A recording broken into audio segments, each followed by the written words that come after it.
Ladies and gentlemen, the very word secrecy is repugnant in a free and open society, and we are, as a people, inherently and historically opposed to secret societies, to secret oaths, and to secret proceedings.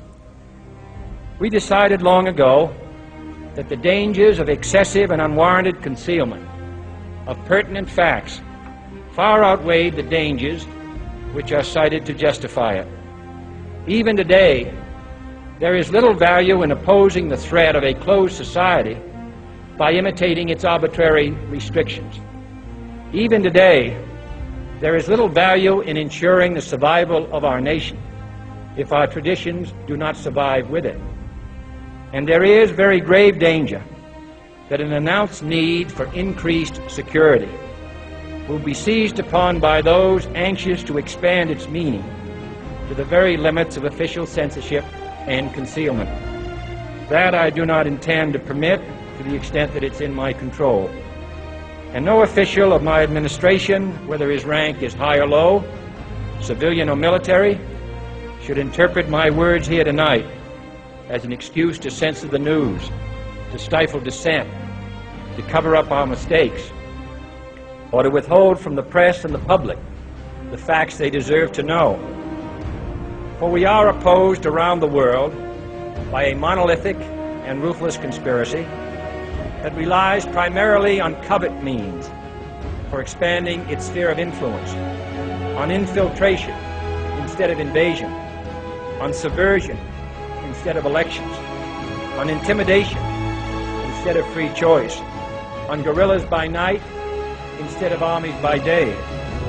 It is a system which has conscripted vast human and material resources into the building of a tightly knit, highly efficient machine that combines military, diplomatic, intelligence, economic, scientific, and political operations.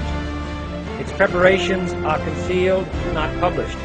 Its mistakes are buried, not headlined. Its dissenters are silenced, not praised. No expenditure is questioned, no rumor is printed, no secret is revealed. No president should fear public scrutiny of his program, for from that scrutiny comes understanding, and from that understanding comes support or opposition, and both are necessary. I am not asking your newspapers to support an administration, but I am asking your help in the tremendous task of informing and alerting the American people. For I have complete confidence in the response and dedication of our citizens whenever they are fully informed. I not only could not stifle controversy among your readers, I welcome it. This administration intends to be candid about its errors.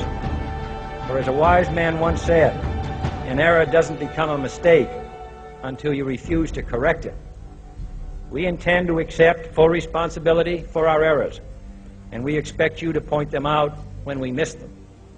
Without debate, without criticism, no administration and no country can succeed, and no republic can survive. That is why the Athenian lawmaker Solon decreed it a crime for any citizen to shrink from controversy. And that is why our press was protected by the First Amendment, the only business in America specifically protected by the Constitution, not primarily to amuse and entertain, not to emphasize the trivial and the sentimental, not to simply give the public what it wants, but to inform, to arouse, to reflect, to state our dangers and our opportunities, to indicate our crises and our choices, to lead, mold, educate, and sometimes even anger public opinion.